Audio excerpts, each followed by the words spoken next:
এক গুরুত্বপূর্ণ সংক্ষিপ্ত তথ্যবহল বিবরণের চেষ্টা করব ইনশাআল্লাহুল আজিজ। দিনী ভাই বোন যারা যেখানে আছেন, আপনাদের কাজকর্ম ত্যাগ করে, প্রয়োজনীয় কথা ত্যাগ করে সামনে এসে বসে আলোচনা শোনার চেষ্টা করুন।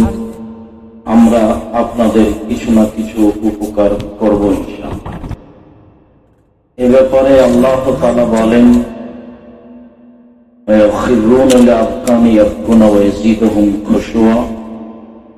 বহু মানুষ পৃথিবীতে আল্লাহর ভয়ে কেঁদে মাটিতে লুটিয়ে পড়ে। তাদের কান্নার শব্দ তাদের ভয় ভীতিকে আরো বেশি করে দেয়। অত্র আয়াতে প্রমাণিত হয় যে পৃথিবীতে এক শ্রেণীর মানুষ আল্লাহর ভয়ে কান্নাকাটি করে, আর যখন কান্নাকাটি করে তখন কান্নার শব্দটা তাদের কানে গেলে তাদের ভয় ভীতি আরো বেড়ে যায়। আমরা কান্নাকাটি করি না বা করতে পারি না, এর অর্থ এই নয় যে কেউ কাঁদে না। এর অর্থ এই নয় যে আল্লাহর ভয়ে কেউ কাঁদে না, এটা নয়। আল্লাহ যা বলেন তাতে এক শ্রেণীর মানুষ আল্লাহর ভয়ে কান্নাকাটি করে। আল্লাহ তাআলা আমাদের নবীকে বলেন, ফাইযা ফারাগতা ফানসব ওয়া ইলা রাব্বিকা ফারগাব। মুহাম্মদ সাল্লাল্লাহু আলাইহি সাল্লাম, আপনি যখন দুনিয়াবি কাজ থেকে অবসর হবেন তখন আপনি কঠোর শ্রমে রাতের ইবাদতে আত্মনিয়োগ করুন, আর আপনি আমাকে যা বলবেন তা কান্নাকাটি করে বিনয়ের সাথে বলুন। আল্লাহকে যা বলতে হবে তা বিনয়ের সাথে কান্নাকাটি করে বলতে হবে, এই কথা রাসূল সাল্লাল্লাহু আলাইহি সাল্লাম বলেন। আবু হুরায়রা রাদিয়াল্লাহু তাআলা আনহু বলেন, রাসূল সাল্লাল্লাহু আলাইহি ওয়াসাল্লাম বলেছেন, মান তাওয়াদ্দা ফাহসানাল ওযুয়া, কেউ যদি ওযু করে, সুন্দর করে ওযু করে, ওয়াসাল্লা রাকাতান, দুই রাকাত সালাত আদায় করে, মুকবিলান আলাইহিমা বিকলবিহি ওয়াজহিহি, মনে প্রাণে ভয় ভীতি নিয়ে, মনে প্রাণে ভয় ভীতি নিয়ে কেউ যদি সুন্দর করে ওযু করে দুই রাকাত সালাত আদায় করে, তাহলে তার অতীতের সব পাপ ক্ষমা হয়ে যাবে। অন্য এক বর্ণনায় এসেছে, ওয়াজাবাত লাহুল জান্নাহ, তার জন্য জান্নাত জরুরি যাবে। সুন্দর করে ওযু করে দুই রাকাত সালাত আদায় করেছে ভয় ভীতি নিয়ে, কান্নাকাটি করে সুন্দরভাবে, তাহলে সে জান্নাতে যাবে। তার জন্য জান্নাত জরুরি। ভালো করে ওযু কথাটা বললে কয়েকটা কথা মাথায় আসে, একটু বলে রাখি। এই ছেলে, তোরা ওখানে দাঁড়িয়ে কেন? নাকি জায়গা নাই না? আর তোমরা যারা দায়িত্ব পালন করছো তারা কি করছো? দেখো, যারা দাঁড়িয়ে আছে বসতে অনুরোধ করো। আর যারা দোকানপাটে আছেন, আপনাদের একটু শরম বোধ হয় না কেন? আজকেই হাট বাজার করতে হবে, জিলাপি কিনতে হবে, কিছু একটু মূল্যায়ন বোধ থাকা উচিত। নিজের কাজ ত্যাগ করে কিছুক্ষণ কথা শোনেন। আমি তো আপনার জন্য এসেছি, আর আজকের আসা আমার খুব কষ্টকর। আমি ঢাকা থেকে প্রতিষ্ঠানে গেছি, প্রতিষ্ঠানে বেশ কিছু কাজ ছিল। মাগরিবের পরে সেখানে আমি কাজগুলো শেষ করে রাস্তাতে ওই কোথায় যেন বেড়ালগঞ্জ মাজার ওখানে লোক থামিয়ে দেখলাম যে বেশ কিছু মানুষজন মসজিদে বসে আছে। ওখানে বেশ কিছুক্ষণ কথা বললাম, তারপরে আমি আসলাম। আমি তো খুব ক্লান্ত বলে আমি মনে করছি, কিন্তু আপনি আজকে এসে দোকানে বসে আছেন কেন? কোনো শুনতেছেন? আপনার শরম হয় না কেন? আপনি কেন বসে থাকবেন? ওখানে নির্বাচন করে দল সংগঠন করে ভিতর নষ্ট হয়ে গেছে নাকি? মানুষের বিরোধিতা করে, বদনাম করে, গালি দিয়ে নষ্ট হবে, এটাই স্বাভাবিক। আলেম ওলামা হলে কি হবে? আলেম ওলামা একজন আর একজন করে ধুয়ে ছেড়ে এমন বলা বলছে। গত পরশু দিন এক মৌলানা সাহেবের সাথে দেখাতাম, বলছে আচ্ছা মৌলানা সাহেব, একজন মৌলানা যখন আর একজন মৌলানার বিরুদ্ধে বলে তখনও কি সে আলেম? শরম পাচ্ছে। কেমনে হয়? কই আমাদের তো বলার প্রয়োজন হয় না। আমি তো বহুদিন বলছি, প্রতিদিনই বলছি, 90 সাল থেকে আমি কারো বিরুদ্ধে বলিনি। আসি তো বলা লাগে না, পিছন দিকে তাকিয়ে দেখার প্রয়োজন নেই, আমি প্রয়োজন বুঝতেও পারি। কোন কর্ম আমাকে ভেবে করা লাগে না, সব এমনিতেই সামনে দাঁড়িয়ে।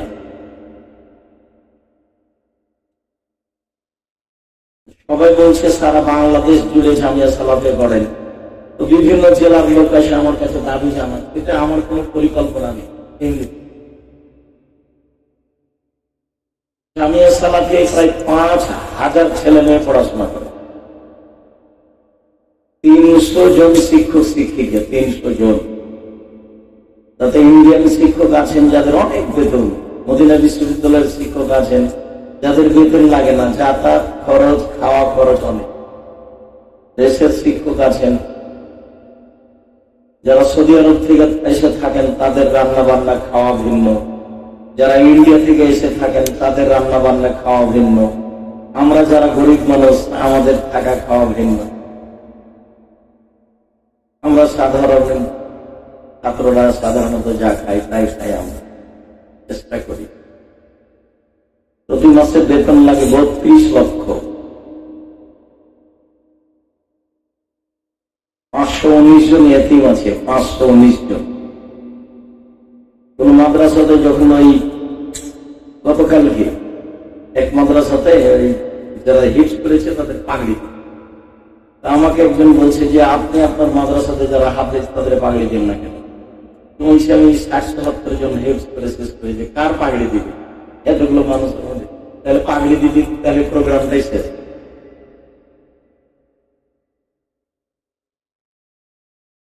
তো কারোর বিরুদ্ধে কিছু বলা লাগে না, আলহামদুলিল্লাহ খুব ভালো অবস্থায়। শিরক মুক্ত প্রতিষ্ঠান জামিয়া সালাফিয়া, বিদআত মুক্ত প্রতিষ্ঠান জামিয়া সালাফিয়া, হিংসা মুক্ত প্রতিষ্ঠান জামিয়া সালাফিয়া, দল মুক্ত প্রতিষ্ঠান জামিয়া সালাফিয়া, সংগঠন মুক্ত প্রতিষ্ঠান জামিয়া সালাফিয়া, দেশের সর্ববৃহৎ শিক্ষা মানে, আয়তনে, শিক্ষক গুণে, শিক্ষক সংখ্যায় সর্বোচ্চ প্রতিষ্ঠান জামিয়া সালাফ, যা রসিদ বলি বাহিরে ব্যবহার হয় না, যার টাকা পয়সা কোন শিক্ষককে উপার্জন করা লাগে না। শিক্ষক জানে না কিভাবে প্রতিষ্ঠান চলে, আমি নিজেই ভালো করে বুঝতে পারি না কিভাবে চলে, নিজেই ভালো করে বুঝি না কিভাবে চলে। তো কি করব? জামিয়া সালাফের ডাঙ্গেরা পাওয়া রাজশাহীতে একটা মসজিদের 3 ভাগের 1 ভাগ ঢালাই হলো, তো প্রায় 2 কোটি টাকা ঢালাই আছে, 3 ভাগের 1 ভাগ। ওই মসজিদ আছে উত্তর দক্ষিণ 300 ফুট, পূর্ব পশ্চিম 200 ফুট, 105 ফুটের মেঝে ঢালাই, তাতে 12 ইঞ্চি ঢালাই আছে, নিচে আছে ইট বিছানো আছে, তারপরে 3 ইঞ্চি ঢালাই আছে। ওকে কি দিয়ে বলছে? ইটের দিয়ে খোয়া দিয়ে, আর পাথর দিয়ে ঢালাই দিলে এটা 12 ইঞ্চি। তাই 2.25 কোটি টাকা খরচ আছে এখানে শুধু ঢালাই। পাইলিং এ প্রায় 2 কোটি টাকা খরচ আছে, 3 ভাগের 1 ভাগে। আমি দেখতে পাই যে এভাবে হচ্ছে। বাংলাদেশের প্রতিষ্ঠান চলছে, দিনাজপুরে প্রতিষ্ঠান চলছে, বরিশালে প্রতিষ্ঠান চলছে, রাজশাহীতে প্রতিষ্ঠান চলছে, রূপগঞ্জ নারায়ণগঞ্জে। রূপগঞ্জ নারায়ণগঞ্জ প্রায় 100 বিঘা জমির উপরে, প্রায় 100 বিঘা। মেয়েদের অংশ 22 বিঘা, মেয়েদের অংশ, যার একদিক থেকে একদিক 9 পয়েন্ট কম 1 কিলোমিটার। এগুলোর পিছনে আমি সময় দিই, ভাবি, চিন্তা করি, এগুলো নয়। স্বাভাবিক ভাবে ধীরে চলছে হচ্ছে। আর এক শ্রেণীর মানুষ এত গুতা মারছে আর বদনাম করছে, ও একবারে জান ধরে বদনাম করে, মন ধরে, মন ঠান্ডা। আমার করা লাগে, পিছন দিকে আমি দেখি না কে যে আছে, আর আমি মোবাইল তো চালাতে পারি না, কাজে দেখি না, কেউ একটু বললে শুনতে পাই। সম্মানিত দিনী ভাই বোন, সুন্দর করে বুঝুন। আবু হুরায়রা রাদিয়াল্লাহু তাআলা আনহু বলেন, রাসূল সাল্লাল্লাহু আলাইহি সাল্লাম বললেন, আলা আদুল্লুকুম মা ইয়ামুল্লাহু বিল খাতায়ার ওয়া বিল দারাজাত, আমি তোমাদের এমন একটা আমলের কথা বলে দিব না যাতে মান বেড়ে যাবে, পাপ মিটে যাবে। আমি এমন একটা আমলের কথা বলে দিব না যাতে মান বেড়ে যাবে, পাপ মিটে যাবে। আল্লাহ সাহাবীগণ বলেন, বালা বলেন, বলেন সেটা কি? মান বেড়ে যাবে, পাপ মিটে যাবে, ভালোই তো কথা। মান বেড়ে যাবে, পাপ মিটে যাবে, কথা তো ভালো, বলেন সেটা কি? তখন আল্লাহ রাসূল বলছেন, এক, ইসবাগুল ওযু, সুন্দর করে ওযু করা। দুই, কাসরাতুল খুতা ইলাল মাসাজিদ, পায়ে হেঁটে মসজিদে যাওয়া। তিন, ইনতিজারুস সালাত বাদা সালাত, এক সালাতের পরে আর এক সালাতের অপেক্ষা করা।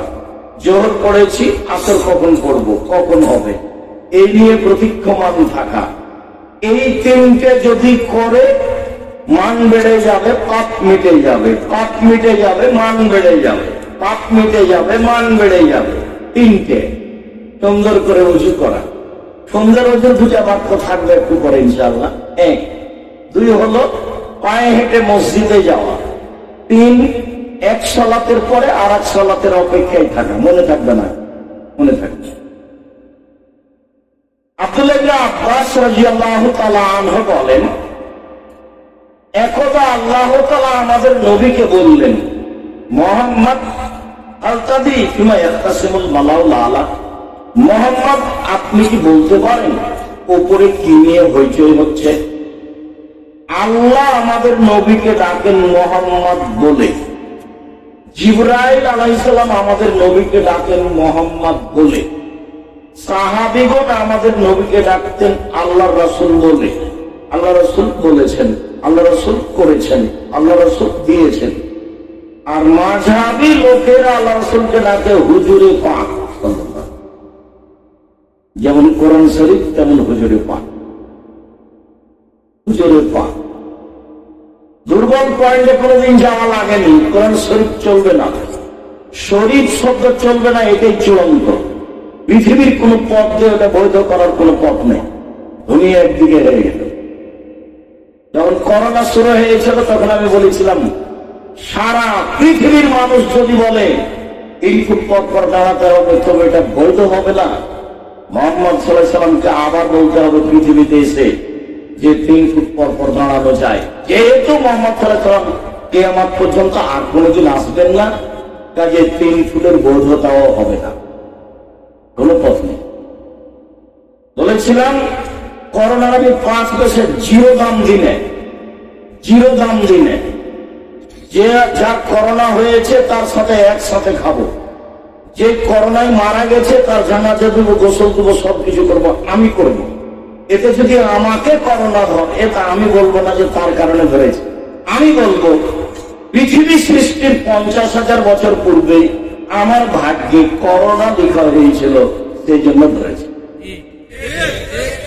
মাস্ক দিয়ে আমি ভাগ্য বাড়াতে চাইনি। দুবাইয়ের সময় গিয়ে বলছে আপনি মাস্ক লাগান, জরিমানা হলো 3,000 দিরহাম, অনেকটা 3,000 দিরহাম। আচ্ছা চলো জরিমানা লাগুক তো, তারপরে দেখে যাবো। মাস্ক দিয়ে ভাগ্য বাড়াতে রাজি নয়, বিশ্বাস করি ভাগ্যকে। আল্লাহ নবী বলছেন, মানুষ যখন সৃষ্টি করেছেন আল্লাহ, তখন লিখেছেন হায়াতাহু, মাউতাহু, রিজকাহু ও মাসায়েবাহু। লিখে দিয়েছেন তার জীবন, লিখে দিয়েছেন তার মরণ, লিখে দিয়েছেন তার রুজি, লিখে দিয়েছেন তার অসুখ বিসুখ, মাসায়েবা, রোগ ব্যাধি, করোনা। করোনা লিখা আছে। তো যদি লিখা হয়ে থাকে, এখন যদি ও পাথরের মধ্যে ঢুকে যায় তবুও করোনা ধরবেই। আর যদি লিখা না থাকে, যা করোনা হয়েছে গায়ের সাথে গাও লাগিয়ে যদি থাকে তো ধরবে না। এইভাবে ভাগ্যকে বিশ্বাস করি। অতএব মাস্ক দিয়ে ভাগ্য বাড়াতে আমি আব্দুর রাজ্জাক বিন ইউসুফ প্রস্তুত নই। সারা দুনিয়ার মানুষ যদি মাস্ক লাগাই, তবু আমি আব্দুর রাজ্জাক বিন ইউসুফ মাস্ক লাগাবো না। যদি হিসাব নিকাশ করে ব্যস্ত মানুষ করোনা থেকে, তাহলে ঢাকার ফিউচার পার্কের মালিক আর মারা যেত না করোনা। ওরা তো দেশে পানি খায় না। আর করোনা যাকে হয়েছে সে যা খাচ্ছে নিচে ফেলে দিচ্ছে, ওটা ফকির খাচ্ছে, ওকে করোনা। আর একজনের বউ পাশে চায় না, আর একজনের বউ করোনা যার হয়েছে তার গায়ের সাথে লাগিয়ে ঘুমান, তো বউকে করোনা ধরে। এবার দিন দেখছে, তারপরে একবারে এমনি মানুষ গেছে যে হুজুরও উঠে গেছে। আপদ কত মেম্বারে দাঁড়িয়ে। সম্মানিত দিনী ভাই, আল্লাহ বলছেন মোহাম্মদ, জিবরাইল বলেন মোহাম্মদ, সাহাবীগণ বলতেন আল্লাহ রাসূল, মাযহাবী মানুষেরা বলে হুজুরে পাক। মাযহাবী মানুষেরা বলে হুজুরে পাক সাল্লাল্লাহু আলাইহি ওয়াসাল্লাম, হুজুরে পাক হবে না। আল্লাহ রাসূল একটাই বলতেন, সাহাবীটাই বলতেন। আল্লাহ বলছেন হালকাদ্রি ফিমা একটা সেমন মালাউলা, আপনি কি বলতে পারেন উপরে কি নিয়ে হইচই হচ্ছে? না। তিনি বলেন হ্যাঁ আমি বলতে পারি। কাফারা, মানুষের পাপ কিভাবে মিটে যাবে এই নিয়ে হইচই হচ্ছে। কি করলে মিটে যায়, কি করলে মিটে যায় এই নিয়ে হইচই হচ্ছে। কি করলে? এক, ইসবাতুল ওযু, সুন্দর করে ওযু করবে।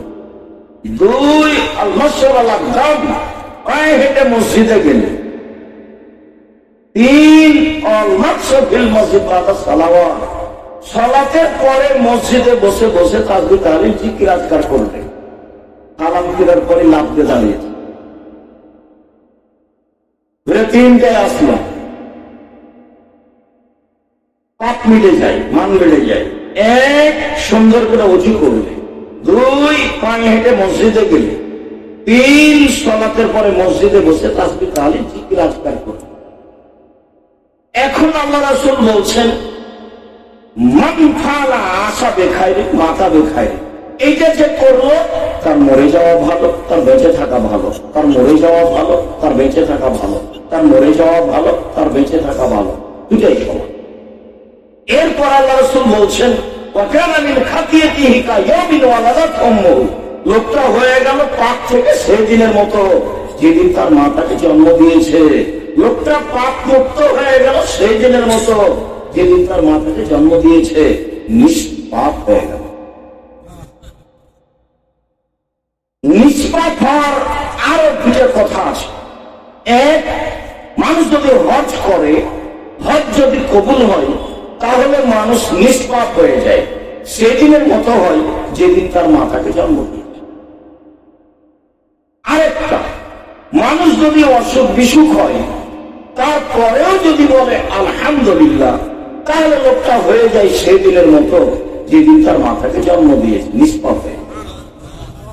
মানুষ তো এখন অর্থ সম্পদ থাকলে খালি একটু অসুখ হলে সিঙ্গাপুর, অসুখ বিসুখ হলে সামান্য সিঙ্গাপুর, আরো ইন্ডিয়া, কোথায় কোথায় চেন্নাই, একটু ধৈর্য ধারণ করে না। অথচ আল্লাহ নবী বলছে যে মানুষের যদি জ্বর হয়, জ্বর, তাহলে তার শরীর থেকে পাপ ঝরে যায়। লোহা, চাঁদি, কর্ণ কামারের হাপড়ে, কামারের ভাটিতে দিয়ে লাল হয়ে যাওয়ার পরে লোহাতে যে মরিচা আছে ওটা ঝরে যায় যেমন, স্বর্ণে যে মরিচা আছে ওটা ঝরে যায় যেমন, জ্বর হলে মানুষের পাপ ঝরে যায় তেমন। হাদিস বুখারী। একটুকু দেরি করে না, ধৈর্য ধারণ করে। টাকা পয়সা এইভাবে খরচ করে। তিন ধরনের মানুষ নিষ্পাপ হয়। এক, সুন্দর করে ওযু করে পায়ে হেঁটে মসজিদে গিয়ে সালাতের পরে বসে বসে তাকবীর তাহলিল করবে। মনে থাকবে না? মনে 2 হজ কবুল হবে। 3 বলো অসুস্থ হলে আলহামদুলিল্লাহ, অসুস্থ হলে আলহামদুলিল্লাহ বললে লোকটা হয়ে যাবে সেই দিনের মতো যেদিন তার মাতাকে জন্ম দিয়ে। একটু বলে রাখি, সুন্দর অজু, সুন্দর অজু হলো সব অঙ্গ 3 বার করে ধুতে হবে। কবজি পর্যন্ত ধুইতে গিয়ে যদি 10 বার পানি লাগে সম্পূর্ণ ভিজাতে, যখন সম্পূর্ণ ভিজেছে তখন 1 বার খাওয়া। ধোয়া জায়গায় পানি দিয়ে ধরলাম, 2য়-বার ধোয়া। ধোয়া জায়গায় পানি দিয়ে ধরলাম, 3য়-বার ধোয়া। এ হলো সুন্দর। যখন তখন আল্লাহ রাসূল সুন্দর অজু শব্দটা ব্যবহার করেন। তিনি বলেন, মানুষ যদি সুন্দর করে অজু করে তাহলে অজুতে তার সব পাপ মিটে গেছে। তো এখন সালাতটা কি হবে? সালাতটা তার জন্য মান বেড়ে যাবে, নফল হয়ে যাবে। নফল নফল সালাতে মান বাড়ে, নফল সালাতে মান বাড়ে। একজন সাহাবী আল্লাহ রাসূলের সাথে রাতে ছিলেন, তো রাতে অজুর পানি আর মেশক নিয়ে উপস্থিত। আল্লাহ রাসূল খুশি হয়ে গেছে, তোমার তো বুদ্ধি ভালো, অজুর পানি নিয়ে এসেছো, মেশক নিয়ে এসেছো, আমি তো খুব খুশি হয়েছি। তোমার যা মন চাই সেটা চাও। তো কি চাও আমার কাছে? কি চাও? কাজের লোকের প্রতি মানুষ খুশি হলে এমনটা বলে, কি চাও চাও। তখন সাহাবী বলছেন, আসআলুকা মুরাফাতাকা ফিল জান্নাহ, আপনার সাথে জান্নাতে থাকতে চাই। তখন সাহাবী বলছেন, না এটা নয়, এটা নয়, অন্যটা বল, অন্যটা বল, এটা নয়, অন্যটা চাও। তখন সাহাবী বলছেন, হোয়া যাকা, ওটাই চাই, ওটাই চাই। তখন আল্লাহ রাসূল বলছেন, আইনু বিকাসরাতিস সুজুদ, আমি সরাসরি কাউকে জান্নাতে নিয়ে থাকতে পারবো না, তাহলে আমাকে সাহায্য করতে হবে বেশি সালাত আদায় করে, তাহাজ্জুদ করে। তাহাজ্জুদ করলে আমার সাথে থাকা যাবে। অবশ্য নবীর সাথে থাকার আরো 2টা পথ আছে, খুব সুন্দর, এবার তাজা পথ। সেটা কি? আল্লাহ রাসূল বলছেন, মানা আলা জারিয়াতাইনি, কেউ যদি 2টা মেয়ের লালন পালন করে, 2টা মেয়ে, 2টা বেটি লালন পালনের কথা একটু পরে বলছি। কি লালন পালন করে?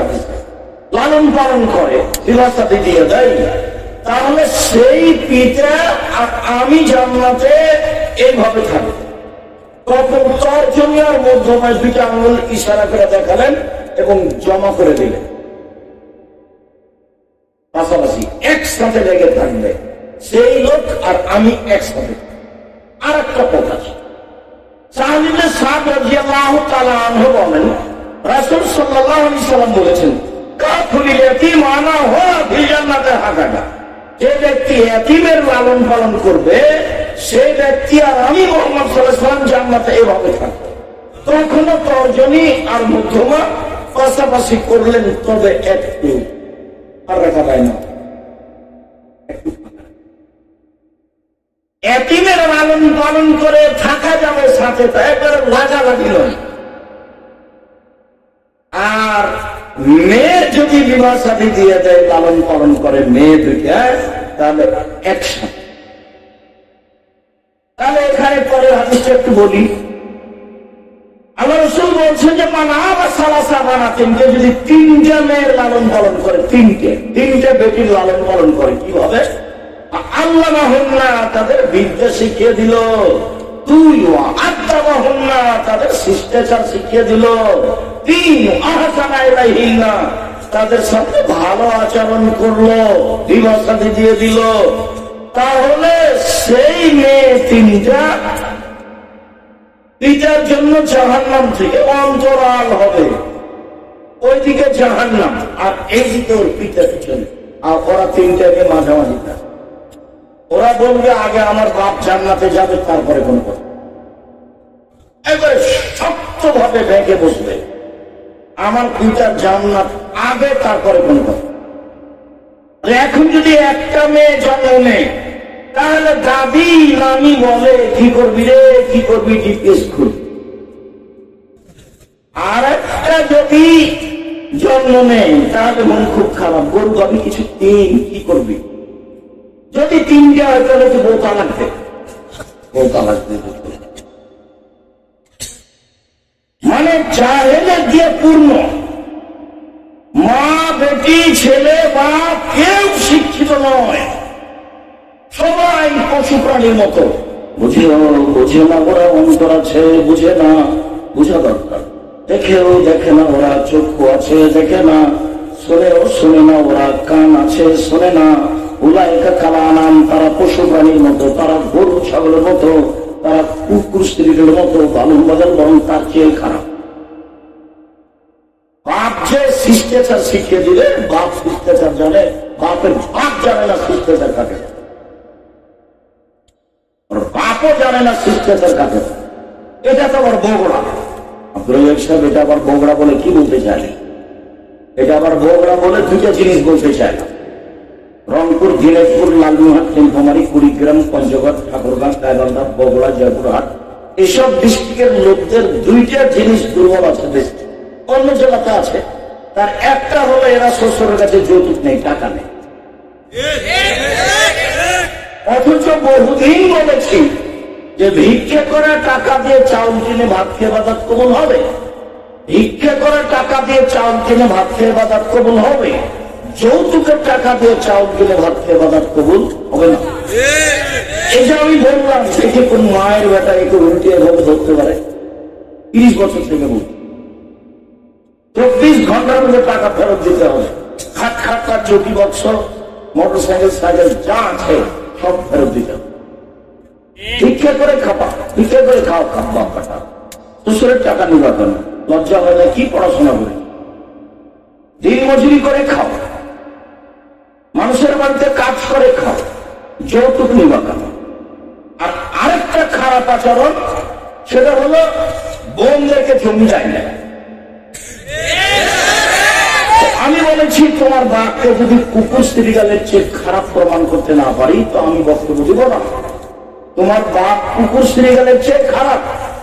তোমার দাদা 10 বছর হলো মরা, তোমার বাপ জমি ভোগ করছে, তোমার দাদার 15 শতক জমি রেখে গেছে তোমার দাদা, তোমার বাপ নিবে 10 শতক আর তোমার কুকুর নিবে 5 শতক। তুমি কি বলতে পারো যে তোমার বাপ সকালে নিবে আর তোমার কুকুর বিকালে নিবে? না, এটুকু সুযোগ নাই। তাহলে 10 বছর চলে কি করে? তুমি বলো দিও তোমার বাপকে, আব্বা ভাগ্য নিয়ে এসেছি, ভাগ্য ছেড়ে আসিনি। শোনেন, ভাগ্যে যদি জমিদারি থাকে জমিদারি করে খাবো, ভাগ্যে যদি ভিক্ষা করা থাকে ভিক্ষা করে খাবো। কুকুর জমি খেয়ে বাঁচতে রাজি। আগামীকাল সন্ধ্যা হতে হতে কুকুর যে জমি জায়গা পাবে তা ভাগ করে দেয়। কেন? তোমার বাপ জমি নিয়ে আছে, তোমার কুকুর, তোমার কুকুর জমি চাইবে, তোমার বাপ মন খারাপ করে কেন? তোমার বাপ কুকুর স্ত্রীগালের চেয়ে খারাপ, তোমার বাপ কুকুর স্ত্রীগালের চেয়ে খারাপ। এটা যদি আমি প্রমাণ করতে না পারি আমি বক্তব্য দেব না।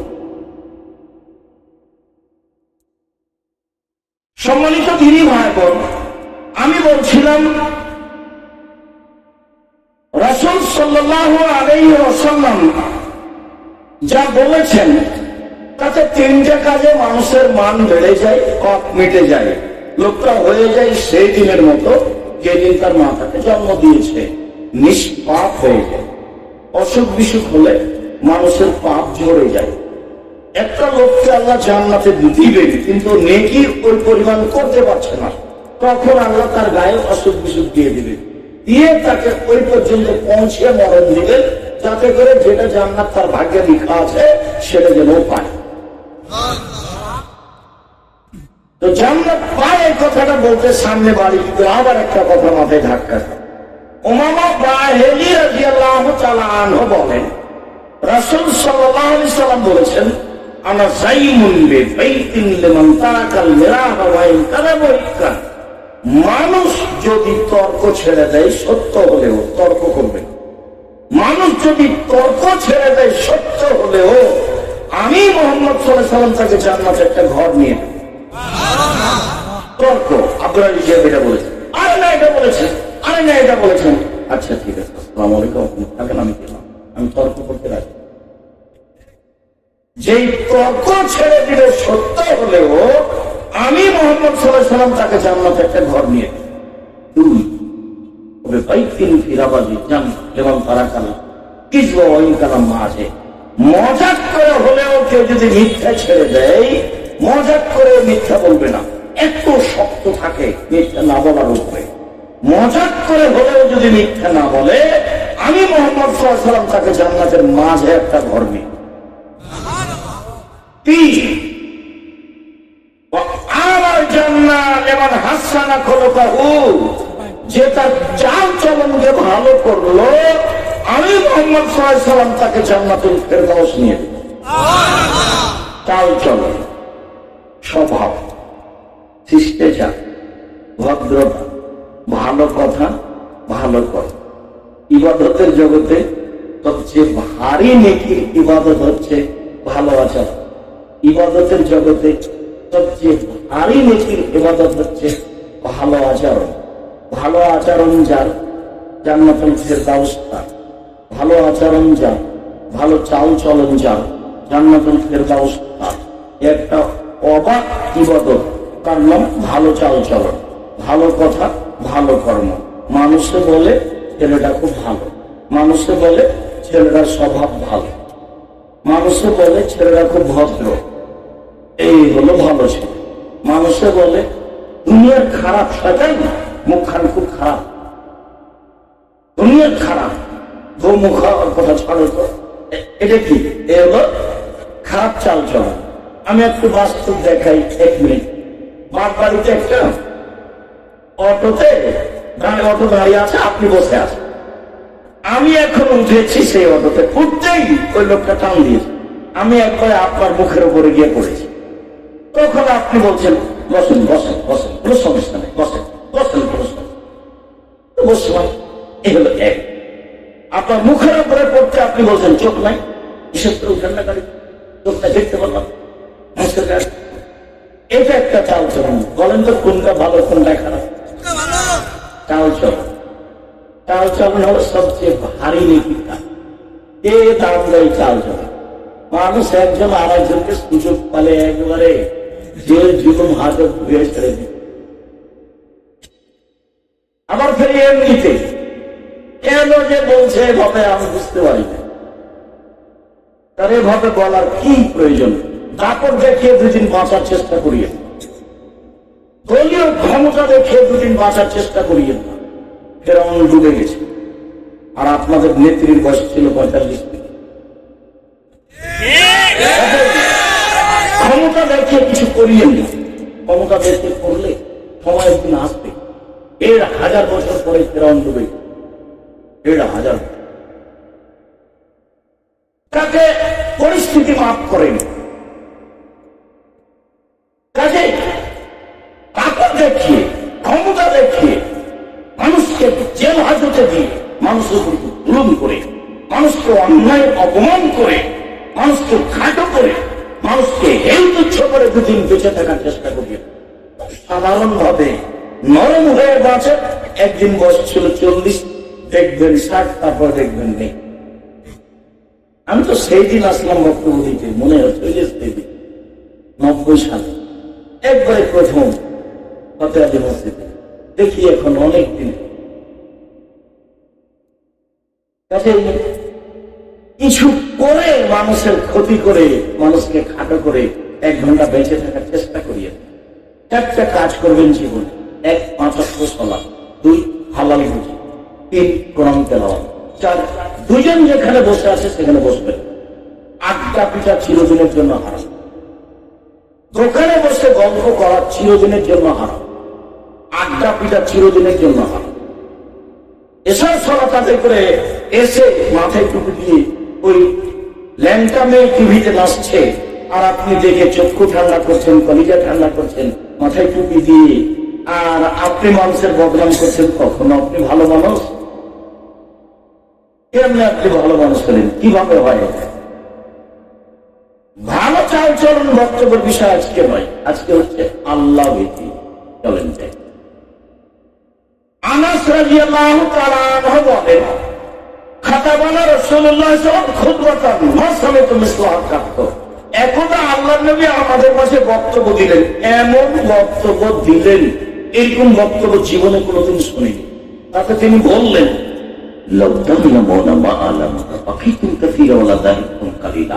পৃথিবীর মানুষ, আমি যেমন আল্লাহকে চিনি, তোমরা যদি আল্লাহকে চিনতে। পৃথিবীর মানুষ, আমি যেমন আল্লাহকে জানি, তোমরা যদি আল্লাহকে জানতে। পৃথিবীর মানুষ, আমি যেমন আল্লাহকে চিনি, তোমরা যদি আল্লাহকে চিনতে, তাহলে বেশি বেশি কাঁদতে, কম কম হাসতে। আমরা তো সারাদিনই হাসতে, নাতনি আছে, নাতি আছে, বউ আছে, বিয়ে বিহান আছে, খালি অর্থ হাসতে। আবার নাতনিকে বলছে, তুই দিবা বুঝবি, তোর পাত্র দেখতে পছন্দ হয়েছে। নাতনিকে বল, পাত্র পছন্দ হয়েছে। আর ওই বৌমা বলছে যে নেন, দেখেন পাত্রী পছন্দ হয়েছে। নাতনি হলো মেয়ে, ও মেয়ের সম্মানে আছে, তাকে এইভাবে বলা যায়, আপু বলা যায়, বোন বলা যায়, তাতে কোনো সমস্যা নেই। কিন্তু মান সম্মানে ও মেয়ের বেটির মুখ। সম্মানিত দিনী ভাই বোন, ওইখানে একটা কথাটি পূর্ণ করে এসেছি যে জান্নাতের আসরের সাথে থাকা যায়। তিনজন মেয়ে লালন পালন করলে, তাকে শিক্ষা দিলে, শিষ্টাচার শিখিয়ে দিলে।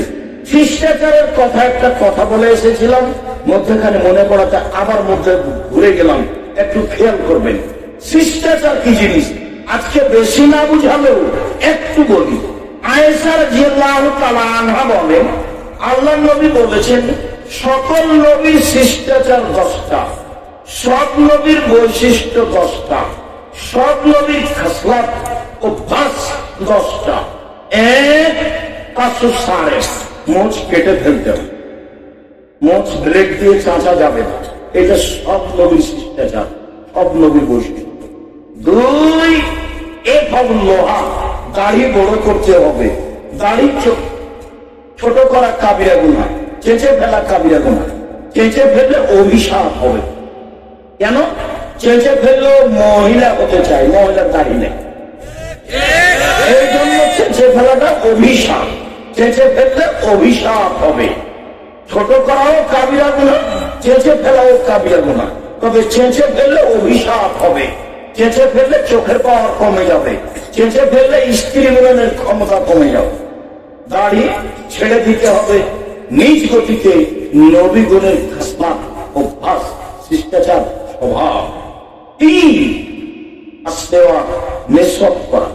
অন্য হাদিসে এসেছে, আমি ভারী না মনে করলে আমার উম্মতকে 5 ওয়াক্ত সালাতে মেসওয়াক করার আদেশ করে দিতাম। যতবার জিবরাইল আমাদের নবীর কাছে এসেছেন, বলেছেন দাঁত পরিষ্কার করেন, দাঁত পরিষ্কার করেন, দাঁত পরিষ্কার করেন। তখন আমাদের নবী বলছেন, মনে হচ্ছে যে দাঁত পরিষ্কার করতে করতে মুখের সামনের দিক খিলাই ফেলে দেখি। তাই আমি বলেছিলাম যে মুহাম্মদ সাল্লাল্লাহু আলাইহি সাল্লাম যদি নূরের তৈরি হন, তাহলে তাকে দাঁত পরিষ্কার করতে হবে কেন? জিবরাইল কয়বার দাঁত পরিষ্কার করে? জিবরাইল কয়বার করে? একবারও না। কেন? ওর পদার্থ ভিন্ন, ওর তৈরি পদার্থ ভিন্ন। ওটা নূর, ওটা আলো। আর মুহাম্মদ সাল্লাল্লাহু আলাইহি সাল্লাম মাটির তৈরি, এর পদার্থ ভিন্ন। মুখে মানবিক গন্ধ আছে, সেই জন্য ভদ্রলোক এই বাক্য সহ্য করতে না পারে কিনা ধুয়ে দিল। যেখানে এখন দেখছেন কিছু আলেমা, কিছু আলেমুলকে ধুয়ে দিত, তিনিও খুব ধুয়েছিলেন একবারে সুন্দর করে। আমি বললাম যে মুহাম্মদ সাল্লাল্লাহু আলাইহি সাল্লামের মুখে মানবিক গন্ধ ছিল, যার কারণেই তিনি ঘুম থেকে উঠলে দাঁত পরিষ্কার করতেন, বাড়ির বাইরে থেকে ভিতরে গেলে দাঁত পরিষ্কার করতেন, তারপরে আপনার সালাতের সময় দাঁত পরিষ্কার করতেন। আয়েশা রাদিয়াল্লাহু তাআলা আনহা বলছেন, এইভাবে তিনি দিন রাত দাঁত পরিষ্কার করে রাখতেন। আবার মুহাম্মদ সাল্লাল্লাহু আলাইহি সাল্লাম নিজেই বলছেন, যখনই জিবরাইল আসে বলেন দাঁত পরিষ্কার করেন, দাঁত পরিষ্কার করেন, দাঁত পরিষ্কার করেন। আমার মনে হলো মুখের সামনের দিক ছিলেই দিলি দেখি। তো সব নবীর অভ্যাস ছিল, শিষ্টাচার ছিল, খাসলাত ছিল, দাঁত পরিষ্কার করা। 4, ইনতিকাসুল মা, পেশাব পায়খানার পরে পানি দিয়ে পবিত্রতা অর্জন করা। আগে ঢেল টিস্যু পেপার পরে পানির কথা মিথ্যে। পানি দিয়ে পবিত্রতা অর্জন করা সব নবীর স্বভাব। ইব্রাহিম আলাইহিস সালাম, মুসা আলাইহিস সালাম, মুহাম্মদ সাল্লাল্লাহু আলাইহি ওয়াসাল্লাম পেশাব পায়খানার পরে পানি দিয়ে পবিত্রতা অর্জন করার পরে হাতটা মাটিতে মেজে নিতে হবে। এটা ছিল নবীদের খাসলাত, স্বভাব, অভ্যাস।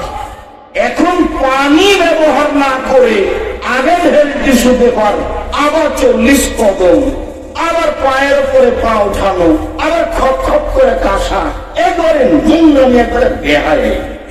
যদি 40 কদম হাঁটতেই হয় পেশাব পায়খানার পরে পবিত্রতা অর্জনের জন্য, তাহলে তার বউকেও হাঁটতে হবে। তার বউ ঢের টিস্যু পেপার নিয়ে 40 কদম হাঁটবে, পায়ের উপরে পা উঠাবে, খপ খপ করে কাশবে। বলে কেমন করে সাজে, বলে পুরুষকে যেমন করে সাজে। পুরুষ যখন এমন করে তো মহিলাটাকে কেমন কেমন লাগে, তো মহিলা যদি এমন করে তাহলে পুরুষটাকে কেমন কেমন লাগে। ধর্ম তো আর পাগল হয়নি, সব নবীর ভাগ ছিল পেশাব পায়খানার পরে পানি দিয়ে পবিত্র ধর্ম। আগে ঢের কিছুর পর পরে পানি, এটা মিথ্যা ধর্ম। যখন পানি নেই তখন ঢের কিছু ব্যাপার, এটা মোহাম্মদ সাল্লাল্লাহু আলাইহি ওয়াসাল্লাম। কাসুল আজফার, নখ কেটে ফেলা, নখ সব নবীর ভাগ। শিষ্টাচার, নখ কেটে ফেলা। তো মেয়েকে শিষ্টাচার শিখাবে, কি শিষ্টাচার শিখাবে? মাও জানে না শিষ্টাচার কাকে বলে, মাও জানে না।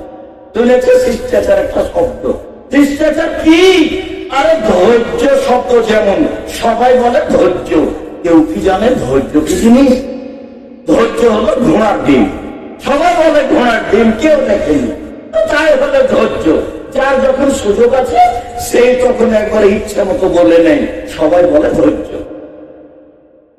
যার যখন সুযোগ আছে সে তখন ইচ্ছা মতো জেল হাজত দিয়ে নেয়, সবাই বলে ধৈর্য। একজন বিপদে পড়লে আর একজন খুব হাসি দেয়, আবার গরু জবাই করে। গরু জবাই করতে আমি নিজে দেখেছি, গরু জবাই করতে আমি নিজে দেখেছি। সবাই বলে ধৈর্য। ধৈর্য কি? ধৈর্য কি ঘোড়ার ডিম?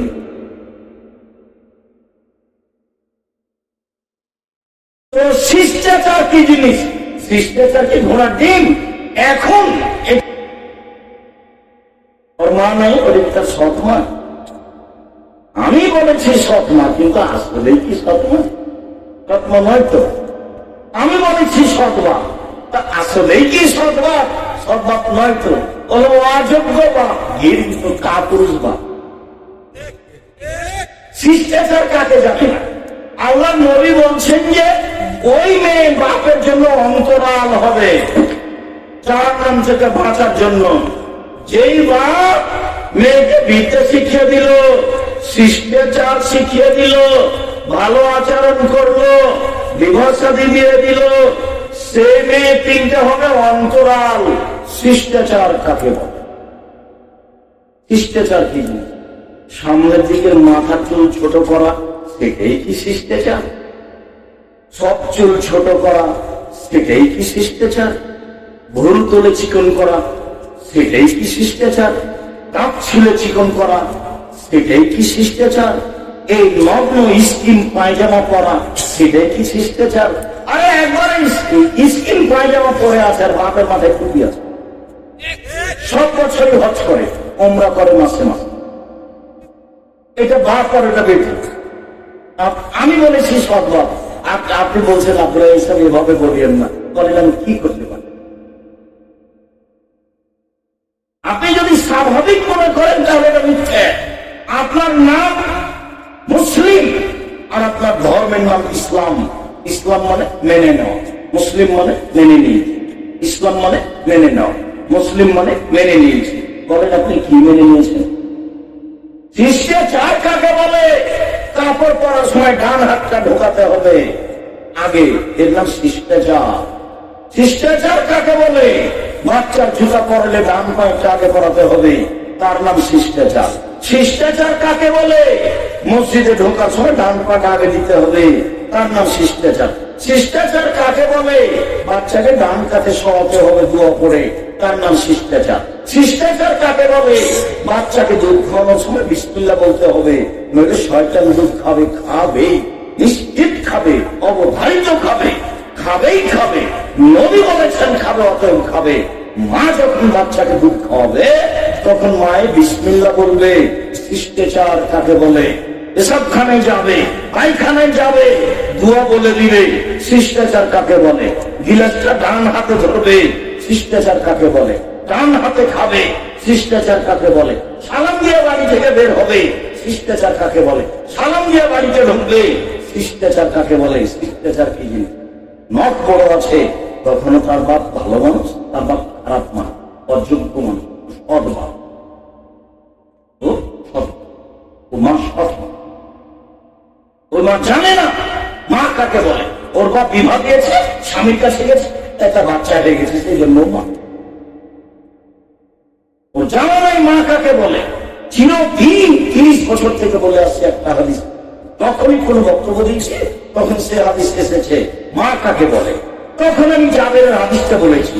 জাবের রাদিয়াল্লাহু তাআলা আনহু বলেন, রাসূলের সাথে আমরা এক জায়গা থেকে যুদ্ধ করে আসছি, এখন মসজিদে ঢুকবো। আল্লাহ রাসূল বলেন, থামো থামো থামো, সবাই এখানে থাকো, সকালে যাও, এখানে রাতে থাকো, মদিনায় সকালে ঢুকবো। আমি জাবের বললাম, আল্লাহর নবী, আমি নতুন বিবাহ করেছি, আমাকে বাড়ি যেতে চাই। এইটুকু বলতে আল্লাহ রাসূল বলতে লাগলেন, ও নতুন বিবাহ করেছো, কুমারী মেয়ে বিবাহ করেছো, তালাক প্রাপ্তা মেয়ে বিবাহ করেছো? আমি বললাম যে তালাক প্রাপ্তা মেয়ে বিবাহ করেছি। তার বিবাহ হয়েছিল, স্বামী তাকে তালাক দিয়ে দিয়েছে, আমি তাকে বিবাহ করেছি। তখন আল্লাহ রাসূল বলছেন, আল্লাহ বিক্রামতুল্লাহ বাবা তুবাই বোকা, তুমি কুমারী মেয়ে কেন বিবাহ করলে না? তুমি তার সাথে খেলতে, ও তোমার সাথে খেলতো। তুমি কুমারী মেয়ে কেন বিবাহ করলে না? তুমি তার সাথে খেলতে, ও তোমার সাথে খেলতো। তুমি কুমারী মেয়ে কেন বিবাহ করলে না? তুমি তার সাথে খেলতে, ও তোমার সাথে খেলতো। আল্লাহ রাসূল তো এই পর্যন্ত বললেন। দেখেন এবার জাবের কি বলেন। জাবের রাদিয়াল্লাহু আনহু বলছেন, আল্লাহর নবী শোনেন, আমার আব্বা উহুদের যুদ্ধে শহীদ হয়েছেন 9 জন মেয়ে রেখে, আমার 9 জন বোন আছে। আল্লাহ রাসূল শোনেন, আমার আব্বা উহুদের যুদ্ধে শহীদ হয়েছেন 9 জন মেয়ে রেখে, আমার 9 জন বোন আছে।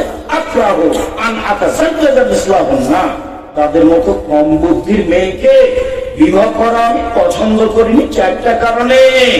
আমার বোনদের সমবয়সের মেয়েকে বিবাহ করা পছন্দ করিনি 4টা কারণে।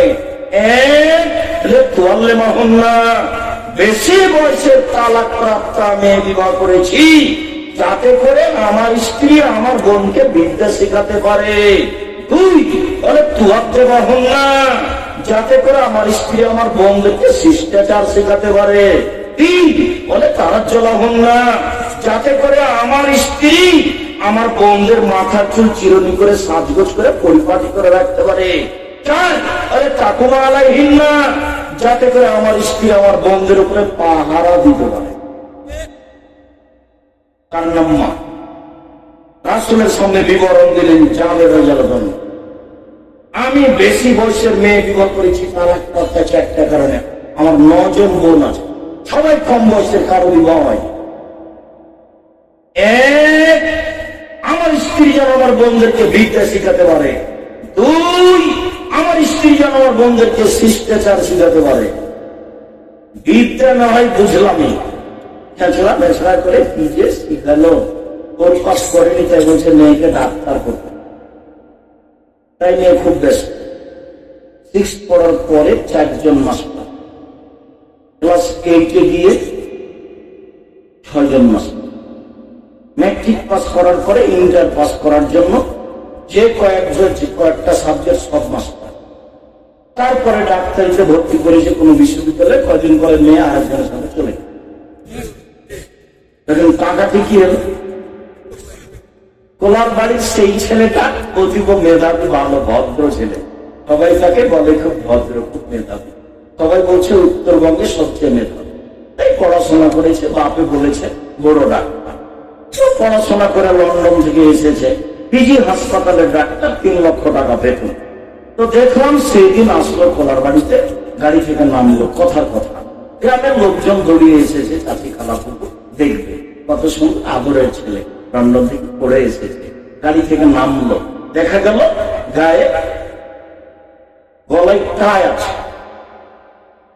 গায়ে স্যুট আছে, পায়ে জুতা আছে, মোজা আছে, দাড়ি চাঁচা আছে, হাতে সিগারেট আছে। এই অবস্থায় ছেলে গাড়ি থেকে নামলো। গ্রামবাসীর খুব ভালো ভদ্র।